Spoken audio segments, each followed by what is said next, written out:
Hello friends, வாங்க எங்கள் தோட்டத்தை பார்க்கலாம். மொட்டை மாடி தோட்டத்தை. எங்கள் தோட்டத்தில் வந்து நான் சுண்டைக்காய் பறிச்சிட்டேன். இப்போ வந்து கத்திரிக்காய் பறிச்சிட்ருக்கேன். எங்கள் தோட்டத்திலே காய்ச்ச கத்திரிக்காய், மொட்டை மாடி தோட்டத்தில் பார்த்தீங்களா எவ்வளோ கத்திரிக்காய் காய்ச்சிருக்குன்னு. நம்ம தேவைக்கு நம்ம மாடியிலே பறிச்சிக்கலாம். நீங்களும் இது மாதிரி ஒரு 2-3 பாக்கெட்டில் வச்சு தேவைக்கான காய்கறியை பறிச்சிக்கோங்க. ஹலோ ஃப்ரெண்ட்ஸ், பார்த்தீங்களா எவ்வளோ கத்திரிக்காய். நம்ம தேவைக்கு கடையிலையும் வாங்க தேவையில்ல, எங்கள் வீட்டிலே பறிச்சிக்கலாம். நீங்களும் இது மாதிரி மொட்டை மாடியில் கொஞ்சோண்டு இடம் இருந்தாலும் பரவாயில்ல, கொஞ்சம் காய் வச்சு இது மாதிரி நம்ம தேவைக்கு பறிச்சிக்கலாம். இன்னும் 2 தக்காளி பழுத்திருக்கு, தக்காளியும் காட்டுறேன் உங்களுக்கு.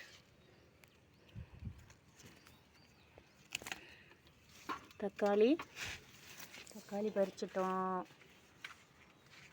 ஃப்ரெண்ட்ஸ், பார்த்தீங்களா எவ்வளோ தக்காளி, எவ்வளோ கத்திரிக்காய் காய்ச்சிருக்கு. தக்காளி பழம் நம்ம தேவைக்கு நம்ம மாடியிலே பறிச்சிக்கலாம்.